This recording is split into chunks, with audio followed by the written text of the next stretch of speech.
Right. Thank you, everybody, for being here. Welcome to the session, Latin America Broadens Its Horizons. I just need to do a little bit of housekeeping before we start.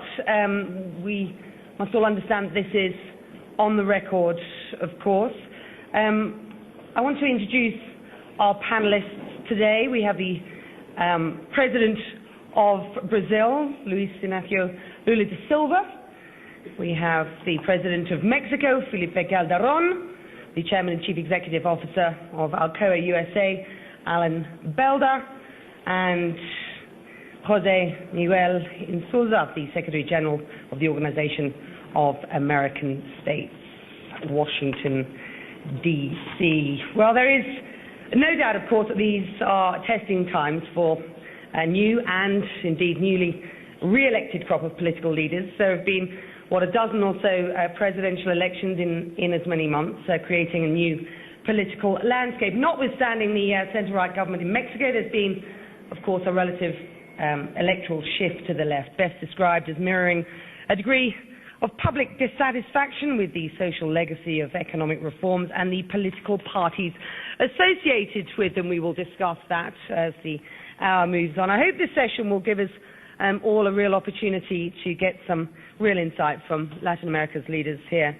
business and governmental spokespeople on the region's economic, political and policy priorities, the key objectives of their national reform agendas. Let's try not to get bogged down in political rhetoric. I think it's important that we talk about some substantive action and where Latin America goes from here. I'm Becky Anderson. I'm the anchor of CNN International. I want to start with the President of Brazil, if I can. I want everybody to keep what they're saying to sort of 3.5 minutes, if you will. Don't really want to hear statements from people.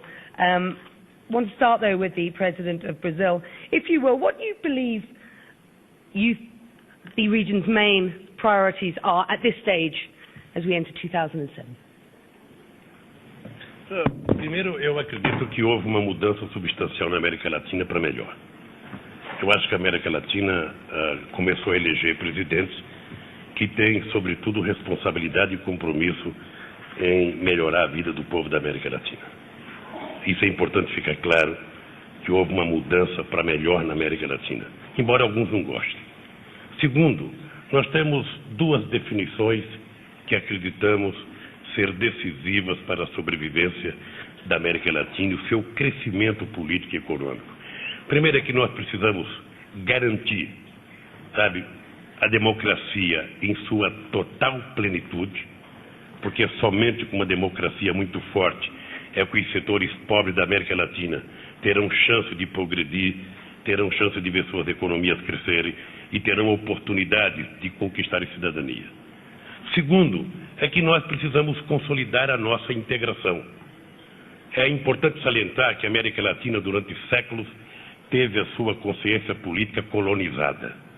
O Brasil pela coroa portuguesa, outros países da América Latina pela Espanha, depois um pouco pela Inglaterra, depois um pouco pelos Estados Unidos.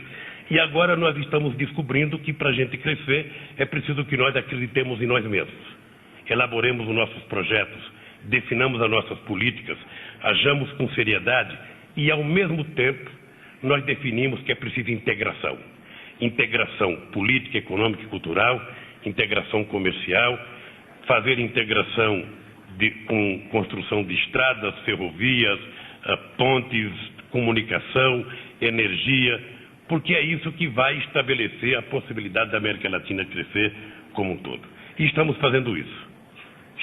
O Brasil tem trabalhado junto com outros países, o Banco de Desenvolvimento do Brasil tem contribuído com o financiamento de projetos em outros países, por exemplo, a Interoceânica, saindo do Brasil, chegando até o porto de Ídolo, no Peru, e pretendemos continuar financiando projetos e mais projetos. Queremos apoio de empresários, porque queremos fazer parceria e acho que os empresários precisam acreditar na integração. Esse é o caminho da América Latina. Integração política, econômica e comercial e, sobretudo, integração física e fortalecimento da democracia. Com esse caminho, estaremos todos muito bem. Thank you, President.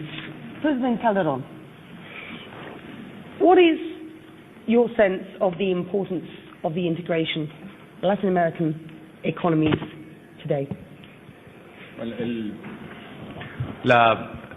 Sobre todo para América Latina, déjeme decirlo, como otras regiones del mundo, está enfrentando condiciones notoriamente cambiantes. El mundo ha cambiado dramáticamente, está cambiando en términos de tecnología, está cambiando en términos de mercados, está cambiando en términos de información, está cambiando en términos de clima incluso. Y la única manera en que los países, y particularmente los países de América Latina, podemos hacer frente a estas nuevas circunstancias cambiantes es comprendiendo nuestra realidad regional y precisamente estableciendo los mecanismos de colaboración que nos permitan pues generar economías de escala y aprovechar al máximo el potencial que tiene la región. Yo coincido en que es posible que ha habido cierto cansancio de nuestros países y eso ha determinado muchas de sus decisiones políticas.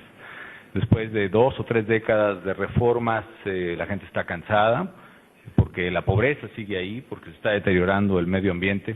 Eso me recuerda un poco al pues el pasaje del Éxodo, donde Moisés y su pueblo, después de haber cruzado el Mar Rojo, pues todavía estaban en el desierto, no habían visto nada de tierra prometida y estaban pensando seriamente si no sería mejor vivir otra vez bajo el yugo del faraón, ¿no? Y me parece que eso influye en las decisiones de América Latina. Sin embargo, me parece que la discusión que tiene América Latina ahora no es, realmente lo pienso, un tema de decidir entre la izquierda o la derecha, sino decidir entre el pasado y el futuro. Yo veo gobiernos de izquierda, como puede ser el de Lula, que hacen las cosas bien, que protegen mercados, que permiten que haya inversión. Veo gobiernos conservadores, como el de Colombia, que trabajan con políticas sociales muy intensas. Pero el problema es si América Latina es capaz entonces, independientemente del origen de los gobiernos, si avanza o retrocede. Y avanzar significa si apostamos por la democracia o vamos hacia atrás si permitimos que regresen en América Latina dictaduras personales vitalicias. Si somos capaces de avanzar en términos de mercado e inversión o regresamos a viejas políticas del pasado de expropiación y nacionalización que le han causado un daño terrible y han provocado las peores crisis de América Latina en la historia, que han empobrecido más a la gente más pobre. Y por supuesto en el futuro yo veo el tema de la integración, con una variante que no solo una integración regional. En México somos latinoamericanos, además de pertenecer a la región de Norteamérica. El 68% de los mexicanos se considera más latinoamericano que un 8% que se considera parte de Norteamérica, y la América Latina tiene que integrarse, pero eso no excluye que podamos integrarnos con otras regiones del mundo. Por eso creo que México puede ser un eslabón multidireccional con diversas regiones del mundo. Podemos ser un eslabón con América Latina y nos vamos a integrar, podemos ser un eslabón con la economía de América del Norte, podemos ser un eslabón con la cuenca del Pacífico, con la Unión Europea. Tenemos que integrarnos regionalmente y también asumir como un reto la globalidad.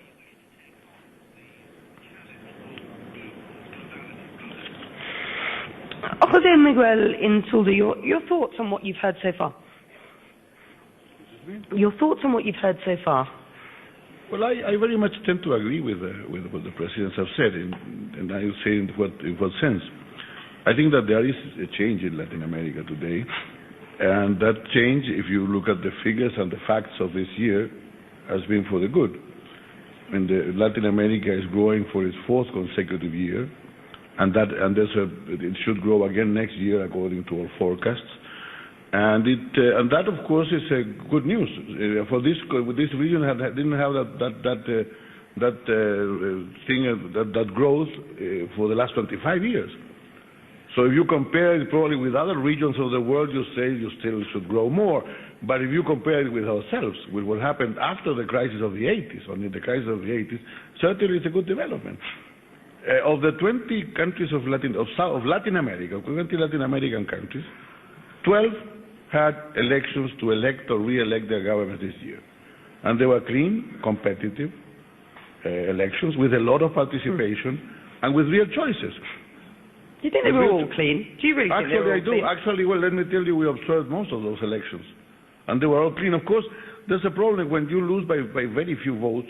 It's harder to take. You suffer more than when you lose by a large majority. I'm tempted to give you an example. When I was a student leader, I lost only one election. I lost it by 2 votes. That was terrible. It was really terrible. You keep thinking that you should have gotten those 2 votes. But I think that there have been good, competitive, clean, participatory elections, and that's the universe compared with what we had 20 years ago. And in social matters, which we have also very much discussed in the case of Latin America, the good news is that poverty has fallen in the last 2 or 3 years, and the extreme poverty has fallen, the figure is still high, but has fallen from 98 million to 79 million. And that's very good news from my point of view. So I think that we should pay attention to all these things. Of course, there are still problems. We are still not integrated enough to world economy. We still have to have clear rules of the game in every country. We still have to improve also our internal markets, because there's a lot of poor people who are not participating in the market. But the good news about Latin America is that it's doing well in the economy, in democracy, and in social problems also. All right. Anne Belder, and your thoughts at this point? Well, first thing, we've been in Latin America, Alcoa's been in Latin America for about 50 years. We have 25,000 employees in Mexico. We've got about 10,000 employees in Brazil. We are continuing to grow. We're investing at the moment over $2.5 billion. We're managing over $2.5 billion of investment in Brazil, and we're also investing in Mexico and bringing now more value-added work there. So we believe on what's happening. The tight races that you've seen as compared to the one we've seen in the United States recently, it's not too different. I think Latin America, in our view, has made enormous progress institutionally. It is growing. It's got one big challenge now, which is getting with minority parties, getting the microeconomy right, which requires a lot of work together, coordination, all the stakeholders together trying to change things that have been in place for a long time. But I think they're doing very well in that area. President Lula, then address that issue, the challenges that are faced on a microeconomic basis. I also want to know from you how disruptive a force you think President Chavez is for Latin America and the sort of ideology that he pursues. Talk about, very briefly if you will, your thoughts on economic sustainability, microeconomics, and then I want your thoughts on President Chavez. Primeiro, é muito difícil você falar de temas importantes no curto espaço de tempo que você precisa que nós falemos aqui. Eu só queria dizer o seguinte. Primeiro, a relação comercial na América Latina tem crescido a uma média de 30% ao ano a partir da América do Sul. E tem crescido de forma substancial, com todos os países. Do México à Patagônia, nós temos tido um sucesso extraordinário na nossa relação. Segundo, eu penso que a questão política na América Latina está se consolidando. Não se preocupe com o discurso quando alguém fica assustado porque o Evo Morales, que é nacionalizar o gás, ele tem mais direito de nacionalizar o gás, porque o gás é dele, é a única riqueza dele. Ele tem que nacionalizar. O que o Brasil precisa é pagar um preço justo pelo gás que nós estamos comprando. Da mesma forma que quando a matéria-prima for nossa, nós queremos vender por um preço justo para quem quiser comprar. O México não abre mão do seu petróleo, o Brasil não abre mão do seu petróleo. Então é preciso que a gente tenha um pouco cautela a analisar o discurso das pessoas. O dado concreto é que a América...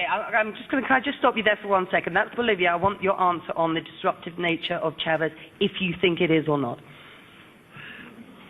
Não existe.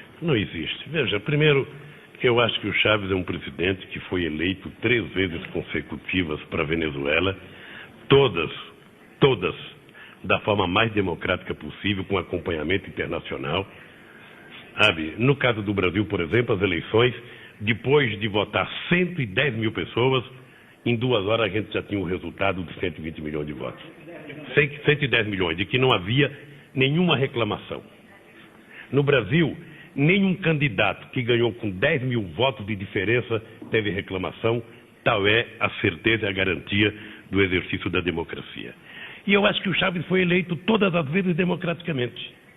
O que as pessoas precisam aprender é que cada país tem um discurso de acordo com a cultura do seu país, com a realidade do seu país, com a história do seu país. Eu estou dizendo a você que nós acreditamos piamente que a América Latina vive um momento de tranquilidade, de paz, e que a América Latina vai crescer, a América do Sul vai crescer. Nós queremos que todos esses países venham para o Mercosul. Até o México eu tenho convidado para participar do Mercosul. Nós queremos fazer do Mercosul um grande bloco econômico para negociar mais fortemente com os Estados Unidos, para negociar mais fortemente com os países asiáticos, para negociar mais fortemente com a Europa. Então estamos tranquilos, queridos. I'm going to give you one more minute. The challenges that you face in order to impose some sort of economic stability, sustainable economic growth for a country that has had fairly erratic growth over the past few years. What are your biggest challenges? Veja, o maior desafio que nós precisamos para o Brasil crescer é, primeiro, ter consciência de que não existe mágica na economia. Nós, em 4 anos, arrumamos a economia brasileira. Hoje a nossa economia está acertada. Nós temos 87 bilhões de dólares de reserva. Nós temos uma superávit comercial de 47 bilhões de dólares. Nós temos superávit de conta corrente. Nós pagamos ao FMI, nós pagamos ao Clube de Paris, ou seja, conquistamos a nossa independência no mundo financeiro mundial. E agora nós temos que nos preocupar somente conosco mesmo. E por isso lançamos um programa de aceleração do desenvolvimento da economia, que até 2010 nós vamos investir 236 bilhões de dólares em infraestrutura. Infraestrutura, sabe, uma parte será investido em habitação e saneamento básico, aproximadamente 137 bilhões de dólares, e a outra parte será investida em energia elétrica, será investido em estradas, será investido em portos, aeroportos e ferrovias. E aproveito para convidar os empresários que quiserem fazer bons investimentos, procurar o Brasil, que lá vai ter grandes oportunidades. All right, good stuff. I want to go to the President of Mexico. Do you want to pick up there, or do you want... Please do. Please pick up. All right. You have a wafer thin mandate, sir. The challenge of governability, it's been written, and I agree, is greater than ever in Mexico at present. We've heard where we think President Lula sees his challenges. What are yours? And I also want you to address the issue of whether you think President Chavez is a disruptive force. Creo que usted puede tener una opinión mejor que la mía, pero déjame decirlo con toda honestidad. A mí no me gusta juzgar a las personas, y mi deber como presidente de México, independientemente de la personalidad de Chávez, el presidente Chávez, mi deber como presidente es estrechar las relaciones del pueblo mexicano con todos los pueblos de América Latina, y eso va mucho más allá de personalidades. Lo que sí estoy convencido, tocando este tema, es que América Latina necesita estar unida. A mí me queda muy claro que el mundo está cambiando, las regiones están transformándose rápidamente, Asia se está transformando rápidamente, la antigua parte esta de Europa lo está haciendo, incluso África comienza a avanzar, y América Latina está, de alguna manera, bueno, no debemos perder más tiempo y debemos impulsar la transformación de nuestro continente latinoamericano. Y además tenemos que hacerlo de una manera más unida. Y sin decir nombres, me parece que mientras más invocamos la unidad latinoamericana, I can't remember the name.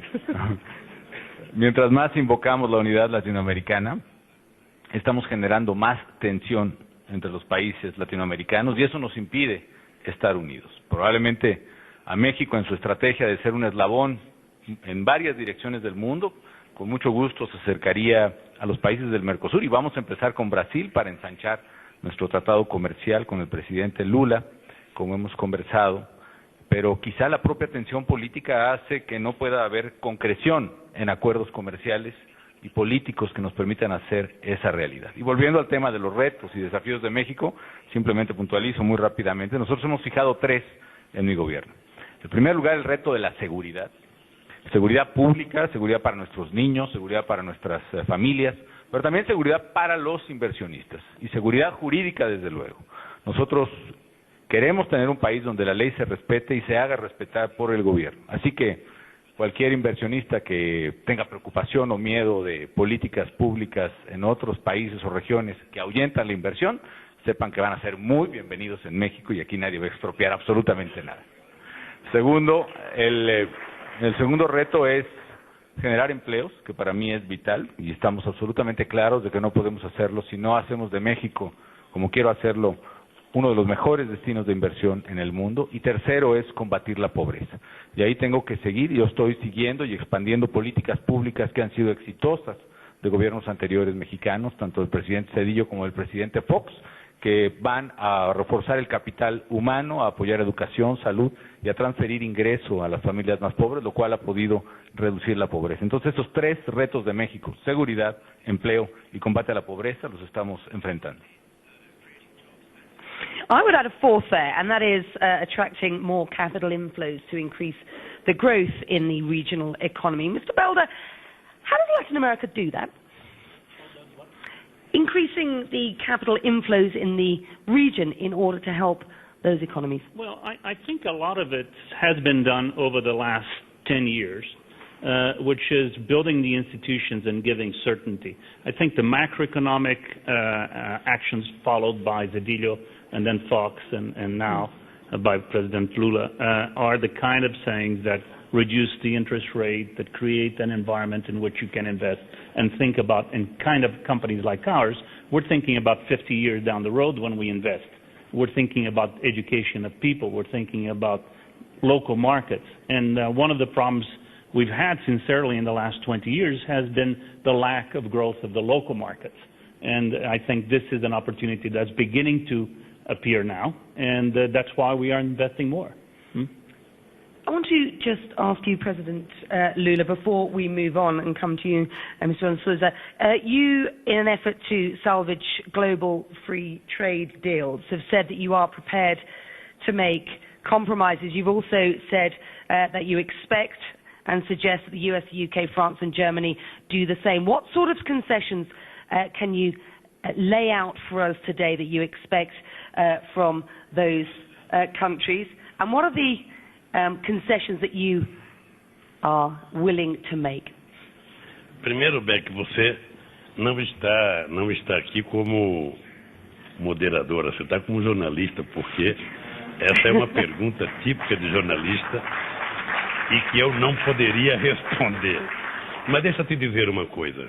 O Brasil tem claro, e eu acabei de falar com Tony Blair agora, acabei de falar com Gordon Brown, tenho falado com o presidente Bush, tenho falado com o presidente Chirac, tenho falado com Angela Merkel, primeira chanceler alemã, tenho falado com todo mundo. Ou seja, nós precisamos que caia na nossa cabeça um espírito de maturidade de estadista e tomemos a decisão de que o acordo de Doha não é econômico, é político.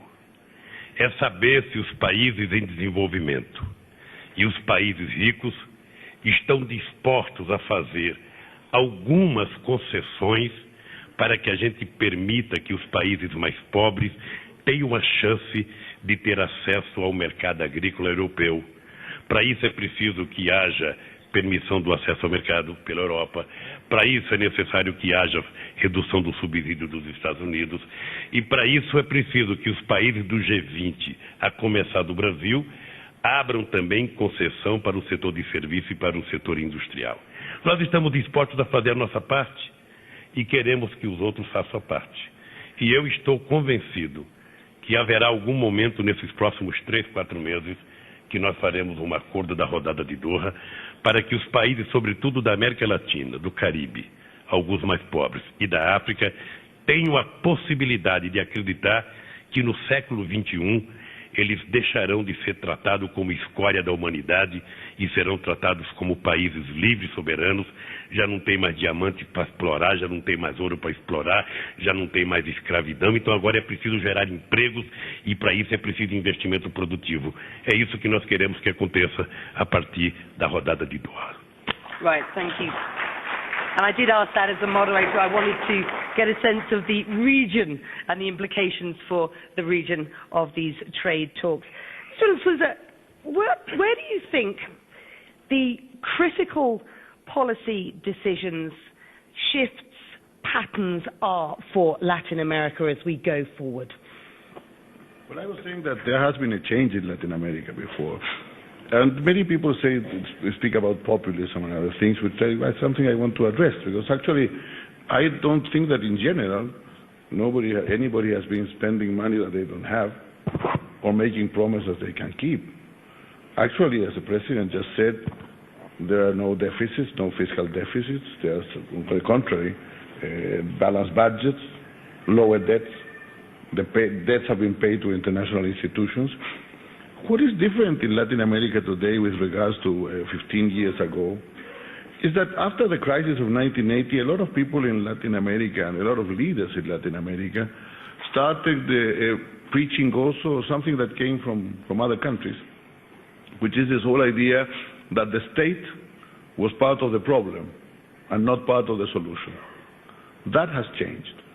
I think the state role is back in Latin America. I think that governments understand today that to deal with the enormous, especially with the enormous social problems of their peoples, you have to do something. And that's where some measures that are completely necessary, that are difficult to understand in other places or other regions, have to be taken. You were mentioning Bolivia, for example. Bolivia is not only the poorest country in South America. Bolivia is the country in South America in which income distribution is less fair in the whole region. I mean, in Uruguay, which is on the other side, the poorest 20% of the population takes home about 9% of national income.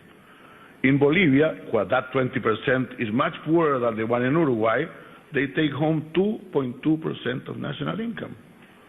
So what are you going to do with that? I mean, you have to have a state that at least does something to redistribute wealth.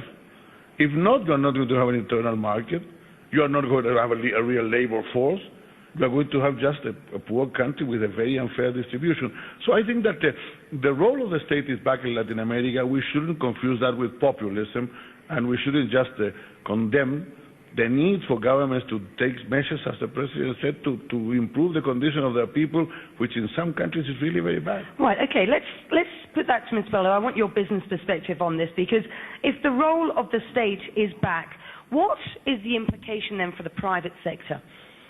Well, the difference is that you can privatize the management of the processes, but you still need the government to exercise policy. And part of the problem for the last 20 years has been a confusion between you have to privatize the means of production, you have to privatize the management, but the state did not take any position on the policy side. And the result is that you could not coordinate the different agencies to do anything that you needed accomplished in the economy. As a result, you had too much uncertainty, or you could not make any progress. So I think there's a role for the government, there's a role for private sector. We went too much one way, we're now back to the middle. President Lula? Pois é, eu quero até agradecer o Alan Belder por essas palavras. Veja, porque um belo dia surgiu alguém esperto no mundo e disse que o Estado não valia nada, que o mercado por si só regularia todos os problemas da humanidade. E era uma mentira deslavada. Não deu certo. Não deu certo, alguns países acharam que era só transformar a sua moeda em dólar que estaria salvo o mundo, quebrou. Sabe, não tem mágica nessas coisas. Nessas coisas é o seguinte, o Estado tem o seu papel, o Estado não pode abrir mão de ser um regulador, sabe? O que o Estado precisa é ter abertura suficiente, garantia jurídica suficiente, para que as pessoas acreditem que fazendo os investimentos naquele Estado, terão possibilidade de ter um retorno e, ao mesmo tempo, não serão pegos de surpresas com medidas absurdas, como aconteceram muitas vezes no meu país. No meu país tinha gente que ia dormir com $10 mil na conta bancária e acordava sem nada, porque mudava-se um plano de uma hora para outra como se fosse uma mágica. Nós não tratamos as coisas com mágica, é com seriedade.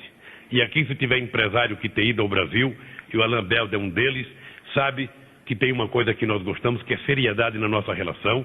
Tanto nós queremos acreditar na boa vontade do empresário, como queremos que eles acreditem naquilo que o governo vai fazer. É essa parceria, sabe, de olhar olho no olho e de não abrir mão dos interesses soberanos do país e do povo, que vai permitir que a gente construa uma economia sólida em que os empresários privados terão os seus espaços, o Estado terá o seu espaço e todos poderão viver muito felizes. Porque a verdade crua é que se você quer saber aonde tem pouca, aonde o Estado é muito forte, é nos Estados Unidos e na Europa. Ali os Estados têm um peso enorme, um peso extraordinário. A rodada de Doha, por exemplo, não sai porque alguns países não querem. Não é por um problema econômico, é por um problema político, porque os produtores rurais pesam no resultado eleitoral a cada votação. Então, eu penso que, Beck, você pode ficar tranquila na tua atuação jornalística, que a América Latina está indo de bom tamanho e vai melhorar mais. Pode ficar certa que nós vamos ter mais 4 anos de mandato, outros vão se reeleger, outros novos vão se eleger, e nós vamos ter uma América Latina muito mais próspera e com mais justiça social. All right. I'm going to move this on to President Calderon. Your thoughts? Básicamente tenemos que entender una ecuación que una buena parte del mundo está comprendiendo. Ni el Estado ni el mercado pueden resolver, cada uno por su lado, los problemas de la gente. Y hay que entender que el mercado es una condición necesaria para tener una economía competitiva, productiva, capaz de tener un sistema eficiente de producción de bienes y servicios, pero no es una condición suficiente para generar condiciones de desarrollo humano verdadero, condiciones de dignidad humana o de una economía con rostro humano. En consecuencia, se requiere fortalecer ambos, se requiere fortalecer el mercado y se requiere también fortalecer el Estado, su presencia rectora y rectificadora para corregir las terribles desigualdades que hay en nuestros países en América Latina, para corregir una terrible irresponsabilidad que ha habido en el pasado con el medio ambiente, por ejemplo, para garantizar condiciones de seguridad. Cuando equivocamos la ecuación y cuando consideramos que el Estado o el mercado por sí mismos son condiciones suficientes y aisladas para resolver los problemas de nuestros pueblos, es cuando nos equivocamos. Las concepciones que llevaron al fracaso a América Latina son aquellas que no supieron hacer esta distinción. ¿Y qué es lo que impide, o qué cosa podemos hacer en América Latina para poder avanzar más rápido? Creo que tenemos que liberarnos de muchos prejuicios que hemos creado y que nos impiden reconocer la importancia de cada cosa. Muchos prejuicios que tenemos acerca del mercado nos impiden ser una región tan competitiva como son otras, y tenemos todo para ganar, tenemos recursos naturales, gente, en fin, muchos factores de ventaja que no hemos aprovechado. Y a la vez, cuando ha prevalecido los prejuicios contra el Estado, hemos dejado a manos del mercado la pobreza de la gente y nuestros países se han empobrecido mucho más. Entender esa dualidad. El mercado es condición necesaria, pero no suficiente.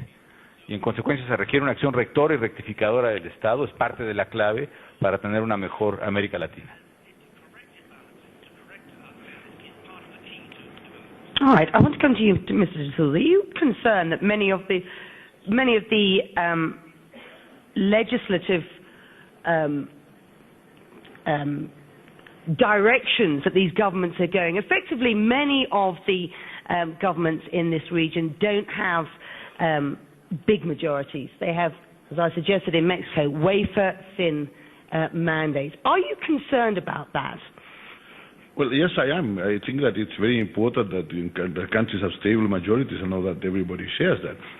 The thing is that in countries that are in need of a big impulse for development, we not only need democracy, we not only need we need healthy democracies in which majorities really rule, but also large degrees of consensus in society. I mean, countries that are doing well is those in which, despite of big difficulties, big problems, despite of very strong political fighting, there is a basic consensus on the way in which the country is going to move forward. I mean, and I think that happens more than, I mean, that the political, the electoral majorities do not always show that consensus. I don't want to talk about, I wouldn't want to talk about countries, but I mean, President Calderon is here. I mean, I think that there are very few in Mexico who will want to review the basic features today of Mexican economy. Certainly, for example, not the free trade agreement with the U.S., which has been so important. I don't think that anybody wants really to throw it out. In Chile, I would say that political consensus was very basic in many of the economic transformations that are taking place.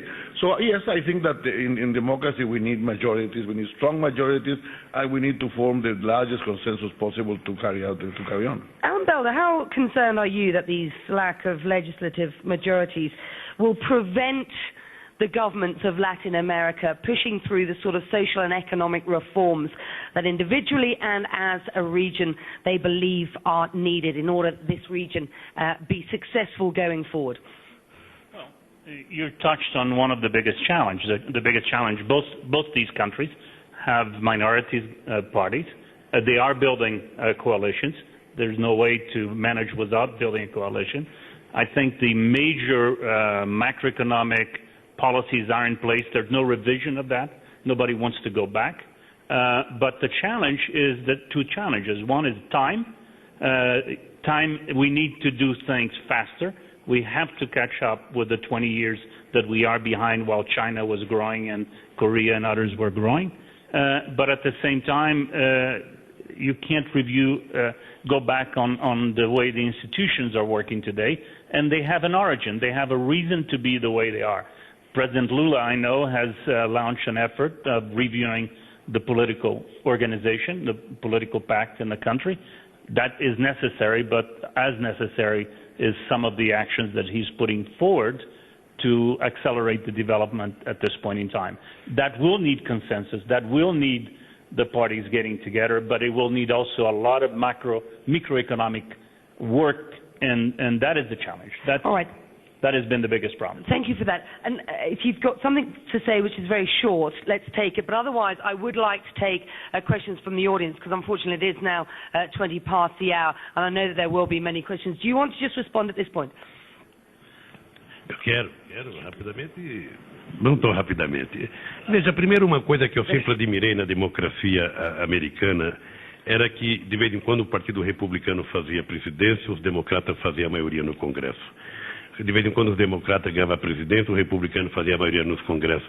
Eu não acho que o fato do governo não fazer a maioria na eleição diminui a democracia. Pelo contrário, isso vai obrigar com que o governo e o parlamento exercitem 24 horas por dia as suas práticas democráticas, e isso é que vai consolidando o nosso comportamento democrático. Eu confesso a vocês que eu não vejo isso como problema, não. Eu não acho que o Congresso Nacional seja problema. A minha preocupação maior é quando você tem uma ampla maioria e que você pensa que as coisas são fáceis e não são. Eu quero lembrar que em 1986, o partido que estava na presidência da República elegeu 23 governadores de estados e elegeu 306 constituintes. Era maioria absoluta e o presidente Sarney teve muito problema para governar o país com maioria absoluta.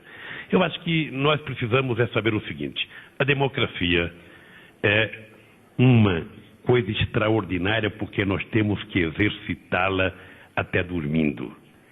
E é isso que vai consolidando o aprendizado da sociedade, vai aumentando a responsabilidade. E eu confesso a você que no Brasil nós estamos aprendendo isso. All right. Thank you for that. Should we go to the audience at this stage? Can you raise your hand if you have questions?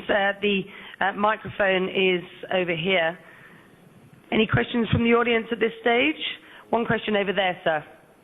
Please stand up, state your name, where you're from, and what your question is, and to whom. Yes, Felipe Larraín, Catholic University of Chile. This is a question for President Lula. President Lula, you have talked about Latin American integration as part of that trade integration. But yet one of the goals that was set for the Americas was the free trade agreement of the Americas, which is pretty much, well, some people say dead. What will it take to have a true integration in the Americas, and what would you be prepared to do to revitalize this process of integration, not just among Mercosur, but wider? Veja, primeiro, a ALCA não aconteceu porque não tinha que acontecer. O que nós queremos é construir uma área de comércio na América em que a gente possa, num primeiro momento, dar oportunidade para que os países mais pobres tenham a chance de se igualar aos países menos pobres. Eu vou dar um exemplo. A União Europeia, quando se estabeleceu a ideia da União Europeia, quando se foi conformar o bloco, Portugal, a Grécia e Espanha receberam muitos incentivos. A Alemanha Ocidental gastou bilhões e bilhões de marcos para poder consolidar a absorção da Alemanha Oriental. Ora, nós, se fizéssemos o ALCA tal como ele estava pensado no início, na verdade era um acordo entre Brasil e Estados Unidos. Ou seja, nós queremos um acordo, com todo o contingente da América do Sul, da América Latina, para que a gente possa dar oportunidades a todos. E hoje nem os Estados Unidos mais reclamam da ALCA.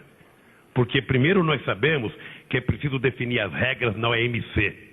Porque se a OMC não der o resultado que a sociedade exige que dê, o que vai acontecer é que vai voltar apenas aos acordos bilaterais entre as nações, e isso não será bom para o mundo. Eu volto a repetir, não será bom para o mundo se não houver um acordo na OMC que permita uma definição na rodada de Doha para ajudar os países mais pobres.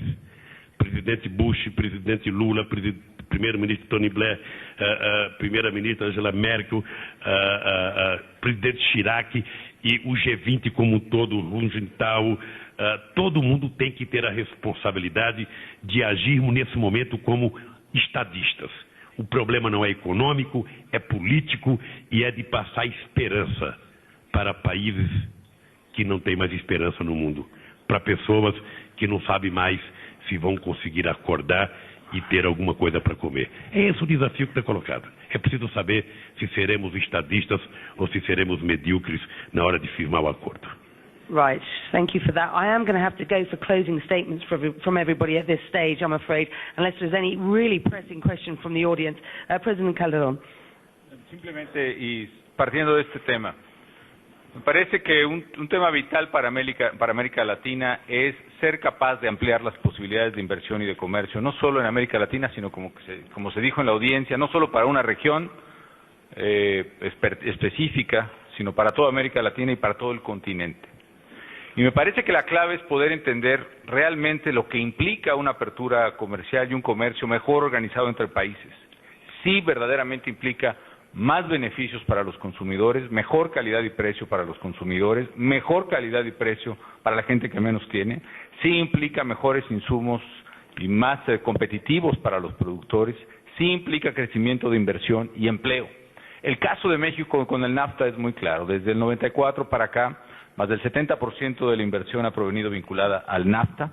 Se decía que eso iba a crear desempleo. La verdad es que la gran mayoría, 82% de los empleos formales creados en México están vinculados al NAFTA. Se decía que iba a provocar un daño en los salarios. Los salarios vinculados al NAFTA son 42% en promedio, mejor que el resto de la economía. Y pienso que estos beneficios, primero teóricos y ahora reales del comercio, deben ser conocidos y eso nos permitirá a los países precisamente impulsar redes de comercio mucho más amplias y mucho más eficaces. ¿Cuál es el problema? Pienso que somos atrapados por nuestros prejuicios. Y en la discusión de ALCA y otras cosas prevalecieron razones políticas y prevalecieron prejuicios de carácter político o ideológico por encima de razonamientos. Y es algo que pasa junto con las reformas de que se hablaba hace un momento. No es solo un problema de mayoría, nosotros tenemos 42% del PAN en la Cámara, el mayor número en nuestra historia. Yo me siento muy cómodo por ello. No tengo mayoría, pero pudimos sacar el presupuesto por unanimidad 10 días antes de la fecha límite y eso está muy bien. Pero pienso que para aplicar una reforma de fondo, primero hay que convencernos y hay que generar un liderazgo efectivo para que la gente entienda los beneficios de una reforma o en este caso del comercio. Si la gente no conoce los beneficios que para su vida, para su casa, para sus hijos, puede tener un comercio en toda América, no solo América Latina, en toda América mayor, si no podemos explicarles nosotros que son los países menos desarrollados, los que tienen más necesidad de colocar sus productos en los países más desarrollados, son los claros ganadores de mayor apertura comercial, no vamos a avanzar jamás en romper estas barreras, no solo arancelarias, sino también muchas veces ideológicas.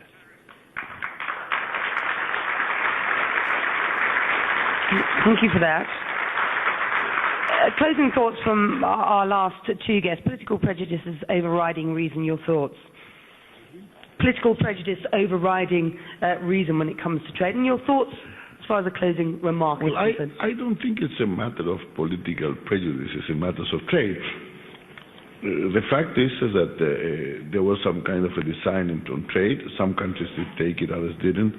And at this moment, we have to do some different things. I don't think that there's going to be that what was called in 1998 the Free Trade Agreement of the Americas is going to happen. That's a political fact. That's the way it's going to be. We have to look for different ways out. And I think that, for example, many of the problems that the FTA faced have to do with the same problems that the Doha round faced. Actually, the problems, some of the basic problems that, by the way, this problem of FTA is not a problem not even on the present government. I mean, you know that there's a place in which this government should meet to discuss the FTA, and they haven't met for the last 25 months. For the last 25 months, there hasn't even one meeting because there's nothing to discuss. And I think really that the FTA is dead, and so we have to find different ways. And certainly we look at the integration process that's going on in Latin America very well, and we're in a very good position. I only hope that they can be strengthened as much as possible, because from that a certain